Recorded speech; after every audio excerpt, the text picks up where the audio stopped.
Hi,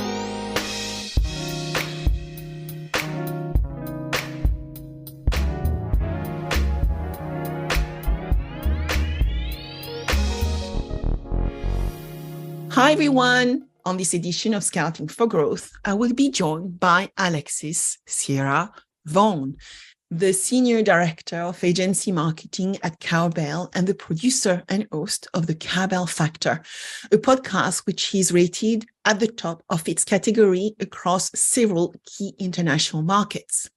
Alexis is an amazing professional and a mom with so much passion for business and enabling the success of others. Alexis has been in insurance for 13 years. Yes, 13 years, and built strong expertise in explaining in simple words what cybersecurity means and why one needs to protect oneself against cyber risk. During the course of the podcast, we discussed three main topics. Alexis has been in insurance for 13 years, as mentioned. So let's discover a millennial's path into insurance, Cowbell journey to becoming a leader in cybersecurity risk prevention, and how does the product works and why it is important to educate users. And then I want to dive into the podcast, the Cowbell Factor. So let's welcome Alexis.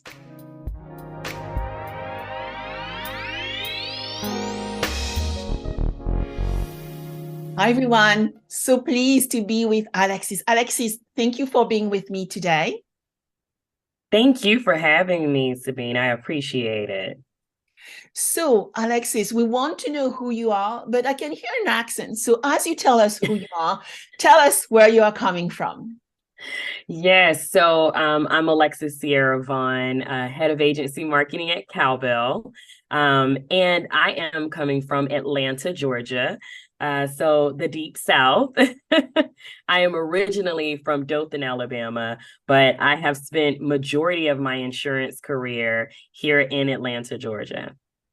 So you are an insurance person. So tell us how you got into insurance, Alexis, what you like from insurance, and what got you into Cowbell.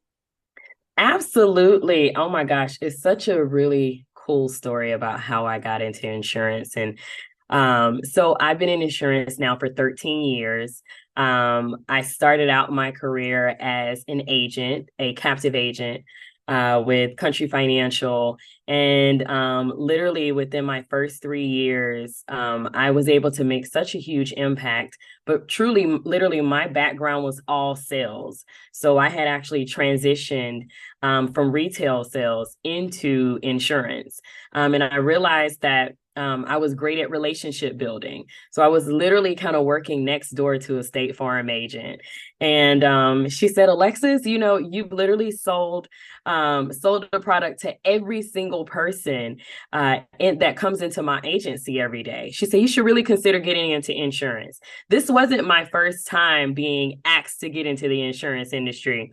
I have a few family members who've been in it for 20 plus years. So everybody's always thought that I would be great in it. But for me, just being the millennial that I am, I was like, no, insurance is definitely going to be boring. It's not going to be my thing. And I was like, I don't think I'm going to like it. So I decided to just kind of take that leap of faith. And I said, well, I'll at least study for my property and casualty license and see if it even interests me. I immediately fell in love with insurance. I was like, this is perfect. This is the perfect way for me to, number one, make a huge impact on the world and on my local community, and also make great money while doing it, especially because I was a single mom at the time. So it was really important for me to find a way to make a sustainable income, but also more so build wealth for myself and my oldest son, who's 13 now. So I said, you know, I'm going to give it a try. I started out my career at Country Financial as a captive agent, full service, property and casualty license, life and health, and my securities license, Series 6 and 63, on the financial advising side. And within my first 2 years, I know they were really worried when I got started in my career. They were like, Alexis, you relocated from Alabama to Atlanta. Most agents here have a huge network of people because they've been living here. I only knew 25 people, but I remember saying to them in the interview, I promise you that my 25 people are going to introduce me to another 25, and then that 25 is going to keep going, and I'm going to grow something here. At the time, I did not have a lot of money to spend on lead generation. So I thought to myself, how do I get out, get myself known more in the community, build relationships? And I just decided to take that more networking approach. And within the first 2 years of having my agency, I grew my business from 25 clients to 1,165 clients off of pure networking and just building relationships in the community. After that, I said, how do I show other single moms how to do this? Because I don't want to just keep all of the diamonds and jewels to myself. I want to make sure that I share the wealth. So I said, okay, I think I'm going to go. After about 3 years, I decided, I said, I'm going to go independent. I'm going to start my own agency. At the time, it was Alexis Holt Insurance Group, AHIG. And I specifically went out and got 26 single moms and taught them all there is to know about how to be successful in the insurance business. Started basically my own MGA. Was able to have property and casualty license agents and life and health agents. And we even had some other securities license agents who only focused on life insurance and wealth management. So I was able to make a huge impact on other women like me. And after about 6 years of having my agency, sold my agency, decided, I said, how do I make a larger impact? I said, well, probably the best way is going to do that. The best way that I can do that is to move into more of a corporate role so that I can make a bigger impact at the corporate level. So I actually went to go and work for a Marsh & McLennan company, Mercer, as a broker there, senior relationship manager. And I did that for a while. And I said, I do really miss being a part of the entrepreneurship side of insurance. And I got into InsurTech after that. Was able to really do some really great things. And during this time, I was actually consulting at another company and doing a lot of consulting with carriers and InsurTechs and agencies and MGAs and a lot of independent agents. And I said, I really miss kind of having that one-on-one with the brokers and agents. And I said, how do I still make a deeper impact, but I really want to make sure that I'm also learning something new? Because I felt like, okay, I'm at the top of my game in insurance. I've now done I've sold almost every product you can think of, with the exception of a few. I was like, how do I make an even larger impact? But I also want to learn something new. So along came Cowbell, and at the time it was Cowbell Cyber, a standalone cyber insurance provider. And I joined during their second year. We're now a little over 3 years old. I joined about 1 year and 8 months ago as their head of agency marketing. And in my role, I oversee all engagement efforts for agents. So I do everything from, the most important part is I break everything all the way down and try to make such a complex product and topic like cyber insurance. I try to make it digestible for agents and brokers and even policyholders at every level. I believe in making cyber insurance as easy to understand as possible, because I believe that cyber insurance, the direction that it's going in, it should be life insurance to a small business. Because if they don't have cyber insurance and they're a victim of a cyber attack, it could end up putting them out of business. So during my role at Cowbell, that's kind of what I focused on, is creative approaches and different ways to get the message out there about the importance of having cyber insurance, specifically to our small to medium-sized business market. That could be anyone who has 0 to up to $1 billion in revenue. So we have covered so much content there, Alexis. And first, I was invited by Salesforce to their major event in London, which was Salesforce Live UKI. And they introduced me to one of their top trainers, Eva Black, who actually set up a company called Supermoms, where she actually enables supermoms to understand how to leverage the Salesforce platform. And it was such an amazing conversation because, like you know, a main focus here is how do we enable others to be successful? So I think that is one of your superpowers, which I would like to come back to. The second point you highlighted is you as a Gen Z or Gen Y? Millennial. As a millennial, right? You ended up loving insurance, and I fell into insurance myself. So I would like to cover that a little bit more as well. As a millennial, how did you get to love insurance? Because I fell in love with insurance by falling into it myself. And when you look at my young Gen Zs who I'm attracting to industry, they realize actually it's a really fun industry to work with. So that is my second point. And then I want to then go into cyber, because as you said, it's a major topic. You know, I work with a lot of corporation, and I remember working with one major global player on a piece of work, and they asked me for 25 million of cyber security policy, when actually, you know, I don't need 25 million of top line, you know, so cybersecurity. And so how do you define a policy which is relevant for our business? So I know already 3 questions to you, which I would like to unpack. Okay. So I'm going to start at the kind of what made insurance exciting for me and why it attracted me. As a millennial, our biggest thing is we want to make an impact. We're all about impact. And that's the one thing that I really feel like I tap into as a millennial. How do we make an impact on our community? And then globally, how do we do that as well? By utilizing social media and our presence and the influencing side of all of this. And then also, we're constant learners. We always want to learn new things. And I think the insurance industry really creates that space where there is always something new on the horizon. There's every type of product, no matter what it is always ever changing. So you will be able to be that constant learner over and over again, which is great. And specifically in cyber insurance, the cyber landscape literally changes on a daily basis. I would even say hourly sometimes, because, you know, literally, I mean, it's cyber. So you have everything from the phishing emails and the smishing, the text messages, and how people are taking the QR codes and doing QR code swapping and things like that. And in this post-pandemic world, we are all connected to the internet in some type of way. So it's true. I mean, you know, for my team, you know, I talk to them about be careful of the phishing emails. People will try to reach out to you using my name, but look at the email. It's not me. Yes. Then the malware, right? When you click on it, you don't know what they put on your computer.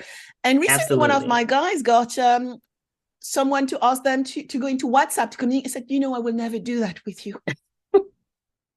It happens all the time. Listen, I feel like it's just a huge number of people who still can't identify what an actual phishing attack, what that actually looks like. Because we literally are in this interconnected environment where we're always on our phones, on our iPads, on our laptops, and we're also moving so quickly that we'll miss really small things like the 1 letter change in the domain. You know, it could say from Sabine at alchemycrew.co instead of .com. Like, that is super important to really pay attention to that. And, you know, your first line of defense is always your employees. So you want to make sure that you have things like multi-factor authentication in place. I know it takes an extra 5 minutes to have to log in and actually get that that push notification code and then be able to log into your email. But I'm telling you, it is so much easier and better to take an extra 5 minutes than to have to fork out $5 million because now you've been a victim of a ransomware attack. And imagine only having about $1 million in revenue, but yet you have a bad actor out there, a cyber criminal who's requesting $5 million in ransom in order for you to get your data back. And just to kind of go to the end part, the end of your question. What we're looking at, number one, we're not looking at when we're getting ready to do quote factors. I want to talk a little bit about that. When we're actually getting ready to quote someone, that small to medium-sized enterprise, we're evaluating the full picture. We're using our Cowbell factors to measure them against their peers, for instance. This is really important because it'll measure things like, for instance, everyone is connected to supply chains. So we're looking at your revenue. What type of revenue are you bringing in? We're not going to give a premium to a company that's only making $50,000, the same premium that we give someone who's making $2 million in premium. So it's revenue based. We're also going to look at how many personally identifiable files and information do you actually have access to. When you look at kind of like the healthcare system and things like that, they're going to have so many things and so much data, access to private data that cyber criminals definitely want access to. That's social security numbers, driver's license. And even in the insurance space, when you're dealing with insurance agents, we're getting social security numbers, driver's license. We're getting people's home address, their work phone numbers. Sometimes when we're even dealing with life insurance, we even have people's income, because we're doing financial plans for them. There's so much personally identifiable information out there. So we're looking at things like that as well. And then another thing that we're even looking at is even after we actually get that policy in place, we're taking that extra step. So we're not just selling the cyber insurance policy. Once we actually get that policy in place, we have every single policy holder that will sit down with our risk engineering team. Every single policy holder. And that risk engineering team will actually sit down with that policy holder and their IT or cybersecurity team, even if they don't have one, no matter the company size. We're going to sit down with every last one of them and go over things that are important. For instance, we're going to give them a copy of their dark web report. That's always my favorite thing to do, because small businesses will easily say, well, there's no way I could possibly be a victim of a cyber attack. I'm too small. Or I don't have enough revenue, or they're not looking for me. They're only looking at the large companies. Absolutely not. Yep. They're looking at you because you are more susceptible, because you have you have access to all of this data, and you don't have a lot of the same cybersecurity measures in place that a larger company would have, because you're vulnerable because of that. So these are things that we're looking at, and we're sitting down with every policy holder, showing them this dark web report, even telling them, hey, these are the cybersecurity measures that you should put in place to, number one, be a better cyber risk profile from a cybersecurity standpoint. And also, this will even help you to get better coverage. And if you do need higher limits, we'll help to put you in a better place to be able to get those higher limits if you need them as well. But we just don't throw out $20 million limits just because someone requested it. We base it off of you and your other industry peers. What is everyone in your industry? What type of coverage do they need? It is all fully customizable, 100% online application. For brokers, it takes them 5 minutes to go from a quote to an issue and a policy. So fascinating, because, you're actually highlighting how policies are being defined. And, some large companies which are not in our industry do not always understand that you can't just put a number in the space expecting a business, small or large or medium size, right, to actually get that policy because they've asked for it. And I think it is a very important fact. So the next question for you, though, is, okay, you guys are in the United States. So when are you making it to Europe, right? Yeah, so we actually just moved into Europe this year. We have our chief strategy officer there, Matt Jones, which I know you know Matt, Sabine. So yeah, we just moved into Europe this year. We're also in Canada as well.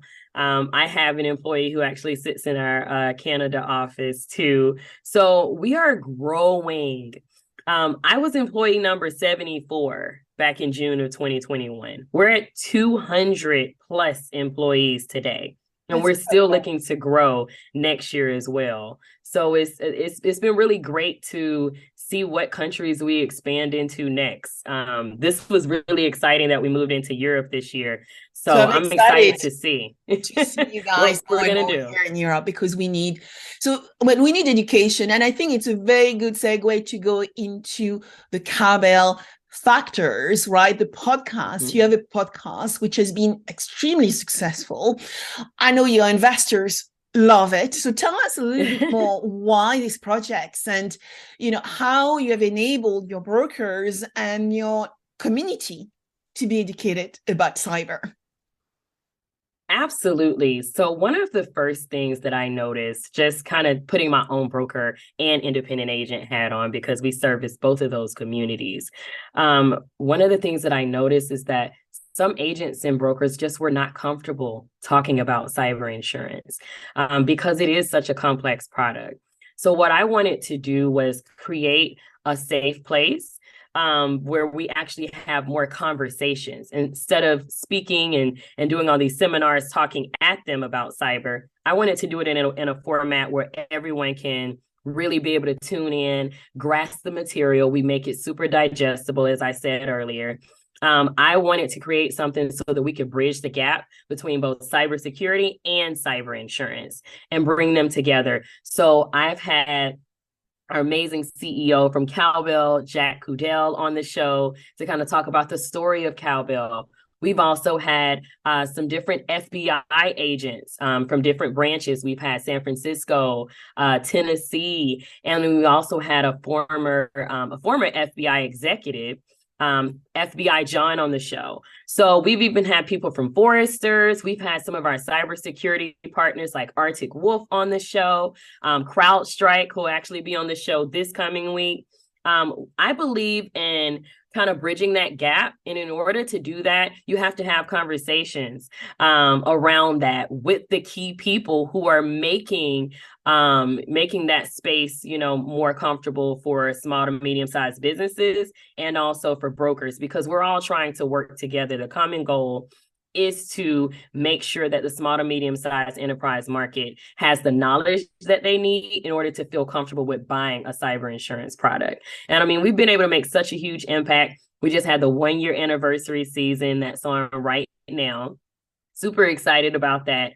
Within the first 3 months, we hit top 20 for Apple Podcasts in Europe, India, the US, and some other countries. So I'm super excited about that. Even Qatar, we were like number 2 during the World Cup last week, which was really, really cool to see. And then after 5 months, we got picked up for mainstream distribution by iHeartRadio, which has been such a huge thing for us, because it really just broadened our market. And it also has way more people talking about cyber insurance and cybersecurity than there were before. And we've been able to really, really see some great success. And it's really helped to impact us as a thought leader, and also even make it to where our brokers are a lot more comfortable talking about cyber insurance, which, increases premium dollars. So congratulations, really congratulations. Thank you. For the achievements. And how long has the podcast been going, Alexis? Yeah, so it's been 1 year now. We've had a lot of success in such a short time. Anything that I do, I try to make sure that it's going to make a huge impact. But this one just definitely exceeded my expectations. And you are producing as well, so you're managing the whole process. So yes, I am. Thank you. Producing, hosting, all of that stuff.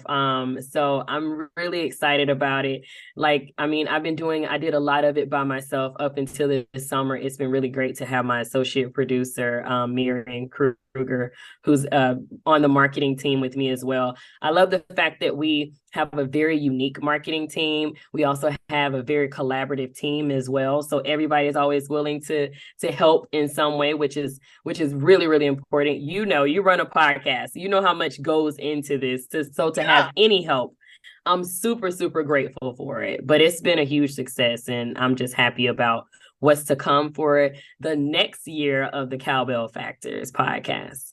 Wonderful. And I look forward to diving into those podcasts and actually explaining as well to our audience why cyber is so important. Now, you mentioned small and medium-sized businesses. What is the difference for you around SMEs, so small and medium enterprises, and large companies? Do you cover both at Cowbell? So right now we cover the small to medium-sized enterprise market with the revenue of 0 up to $1 billion in revenue. So that's where we are right now. 0 to 1 billion. I love that. Yes, 0 to 1 billion. To the unicorn level. I love it. Yes, exactly. Because we want to make sure that we're capturing that market that's underserved. Everybody should have cyber insurance, no matter how small your business is or how large it is. And one thing I do want to make clear is even the larger companies still are susceptible to cyber attacks. Even though they have a cybersecurity team that may be on staff that's constantly, looking out for the different threats that are out there, no one is really going to be able to say that, hey, there's no way that we can be a victim. We're just not there yet when it comes to cyber specifically. So, it's really good to know that we're looking at that market that has been underserved and really focusing in on them, making sure that we're finding ways to educate them as well. I have focused a lot of my career at Cowbell on educating, not just the agents and brokers, but even our policyholders, which is that small to medium-sized business community. Like, for instance, this year we had our inaugural event that I put on, Cyber Insurance Day in Washington, D.C., where we brought in a lot of different policymakers because we want to try to affect that change from the top. So it was a huge success. And we were able to bring together, it was basically bringing the podcast to life. So we had cybersecurity leaders, some nonprofits. We had the U.S. Chamber of Commerce, the Small Business Administration. We had a former regional administrator. The White House even provided us with a CISA, chief of staff, who did a fireside chat. So that was a great way that I feel like we were able to bring the podcast to life this year. So I'm looking forward to doing that on an annual basis going forward. And it's such an important way to help the podcast community also come together offline, from the online world. Yeah. Now, people are going to listen to this podcast and get to know Cowbell. Could you give us some tips? So I'm going to ask you for some tips for our listener and access around what small things can they do and start with to actually protect themselves before listening to the podcast, whilst listening to the podcast, and also looking at Cowbell's website and seeing how you can help them.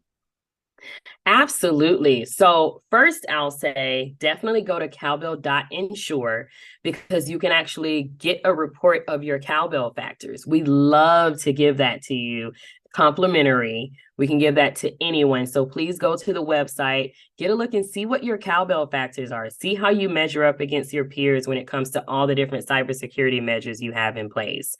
So I would say start there first. The other thing, I would say a few things, actually. Number one, I talked a little bit earlier about multi-factor authentication and how important it is to do that. 99% of them are free. Most cloud providers actually offer that. So that's something that you can do for free. And when you get a cyber insurance policy, a lot of times it's going to be required.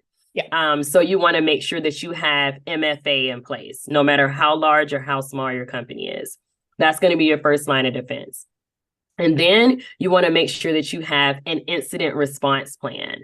Incident response plan, we actually have a template on our website as well at cowbell.insure. This is really important because it tells you who you need to contact in the event of a cyber incident. This is literally, you will fill this in and you should never, ever have it on the same network or drive as the rest of your network and within your company as well. You should have this separated on a separate drive. So that way, if you do fall victim, you can get access to that. That should be off-site somewhere. So you want to make sure you have that. That's going to say who your breach counsel is, Who do you contact in the event of a cyber incident? Ransom negotiators, all of that stuff. Also, it's really important that if you ever fall victim to a cyber attack, that you never, ever just pay the ransom. This is not like car insurance, where if Joe hits you on the street, you can negotiate with him by taking him to the local body shop. We do not want you to do that. You take away all of the leverage by trying to just pay it on your own, when that's what you have. Your policy includes a ransom negotiator. A lot of times we can get that number down significantly. And if you have the next thing in place, a lot of times we don't even have to pay the ransom. If you, the next thing, back up your files. Yeah. You should be doing this on a weekly basis and sometimes even daily. Make sure you have all of your data backed up, because if it's backed up, that's going to keep you from having to pay a ransom if you do fall victim to a cyber attack. So those are like my top 3. Another one I want to tell you, I'll give you 5. Number 4, QR code swapping. I know post-pandemic, we are all scanning these QR codes at restaurants. Those can easily be swapped out by a totally different website. And now you've gone and entered your data in thinking that you're making a payment, or you're just scanning the menu on your phone. Now you've given a bad actor access to all of your data. So be careful when doing QR code scanning as well, because there is QR code swapping. And a few other things. I know that we all like to use public Wi-Fi. Make sure you use a VPN. VPNs will give you that security that you need, that encryption, so that when you are using public Wi-Fi at Starbucks, I know everybody really likes to go there and hang out, at least in the States they do. Whatever your local coffee shop is. Here, actually, it's the same here. Yeah. Yeah. So everybody does that. Make sure that you're protecting yourself. And definitely listen to the podcast, because there are so many tips from the FBI. I think those are like kind of some of my key things that I would tell your audience today. Yeah, I mean, for me, I was fortunate recently to talk to a number of people, working in cybersecurity, and I always update my teams around some of those small things. So, multi-factor authentication, everybody needs to have that in my team. Absolutely. We are clear around the platforms we use. And yes, it's about backing up the data in more than one cloud.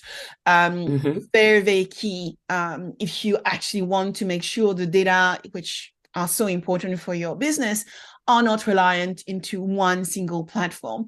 Some of the cloud provider, as you said, also have now a cybersecurity component as part of their offering. So just take it. It's probably £5 more. It's nothing. But, exactly. It actually saves you so much hassle. So very, very crucial things, which, when you're a small business, yes, do I really need that? I'm not really important. But actually, in cyber, everyone is important, right? Absolutely. Particularly when your data is out there, if you're on Facebook, if you're on Twitter, if you're on LinkedIn, a lot of the important data, which you think are not available, they are available. So now you need to find another layer of even passwords, finding things that no one knows about. Very important to actually protect you fully. Absolutely. And one thing I do want to say is when it comes to the small business market, I want to make this very realistic for you. Every 19 seconds, a small business falls victim to a cyber attack of some kind. Every 19 seconds. And just imagine how many small to medium-sized enterprises are out there. And that's happening every 19 seconds. So, it just lets you know you're not too small. Every business, no matter what the size, can be a victim of cyber attack and should have cyber insurance. Every business can be victim of cyber attack and should have cyber insurance. I think those are keywords. As we are going towards the end of our little chat, Alexis, I'd like to go back to ask you, what are your superpower? And if you think about women who are there who can actually learn from you, what superpower have you excelled at and you think that they should consider being excelling at as well? Oh my gosh, that's a good question. I would say, especially in my role at Cowbell, my superpower is my creativity.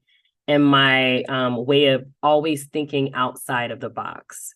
I'm always trying to solve a problem, but I do it in more of a creative approach.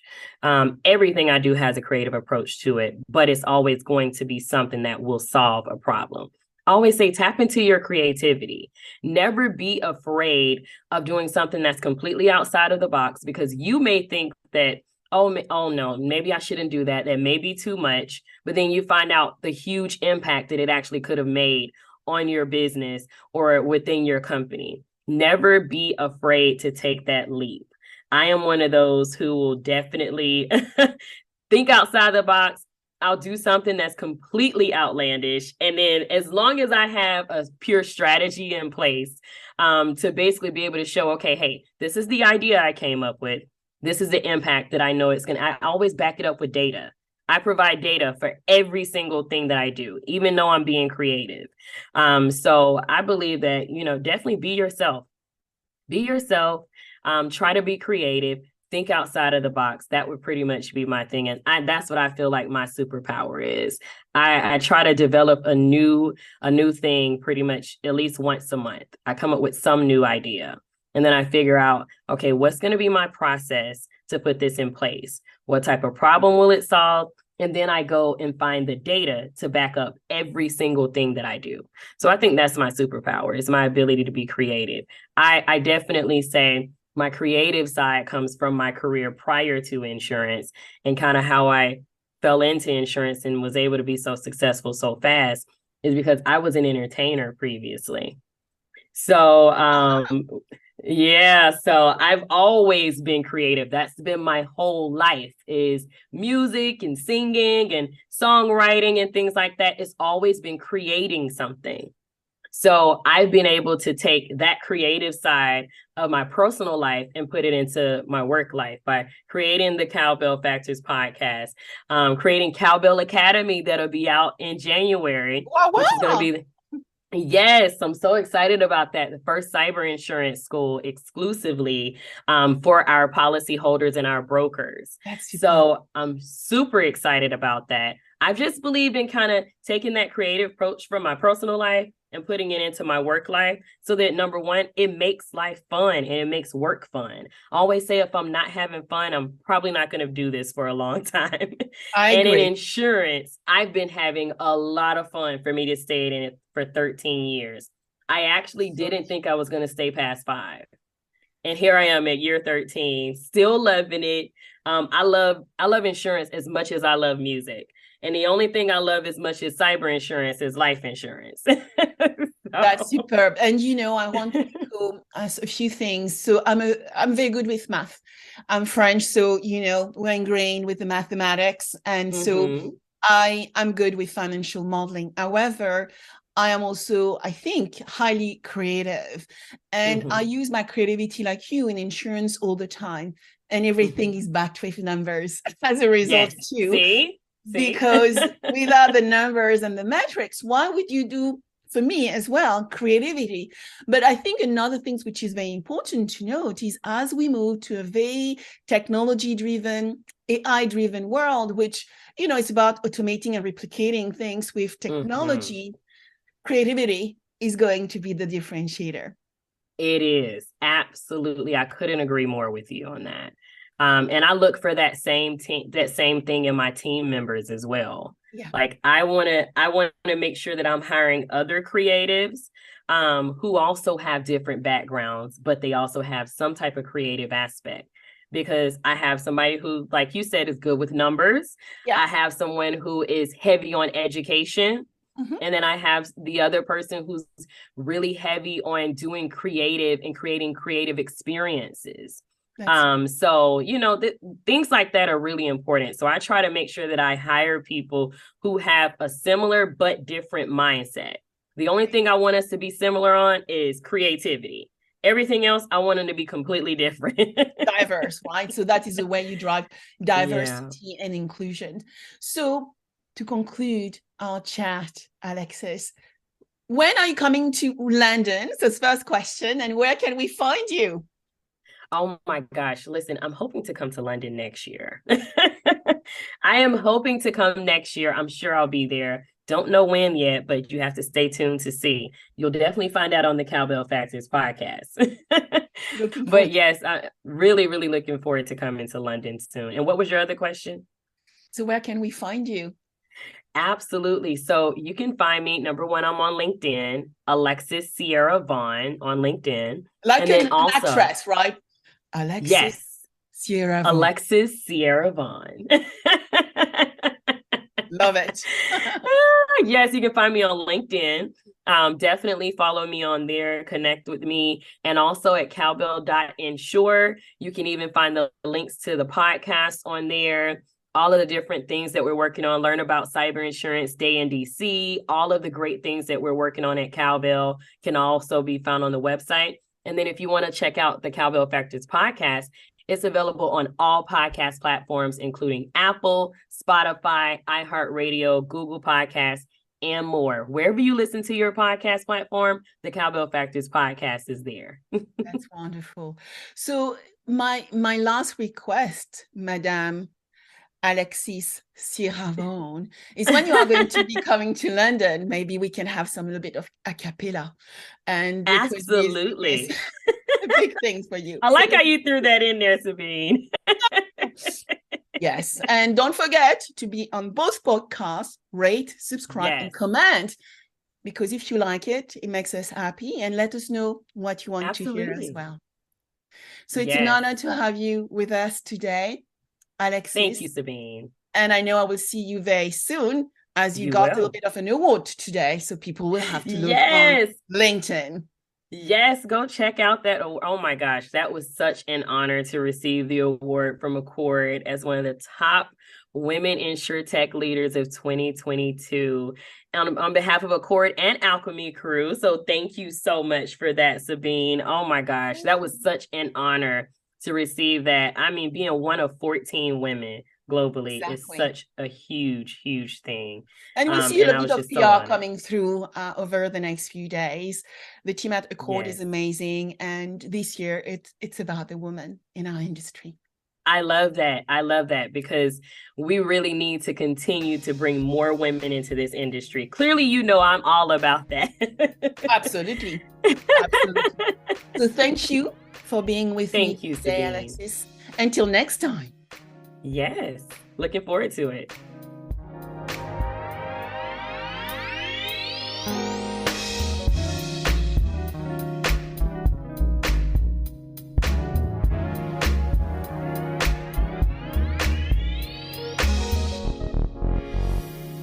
If you like this podcast, subscribe now, share with your friends, and if you enjoyed it, please give it a 5-star review. Also, if you want to cover any specific subject with me, contact me on Instagram under Sabine VdL Officials or LinkedIn under Sabine VdL. Thank you.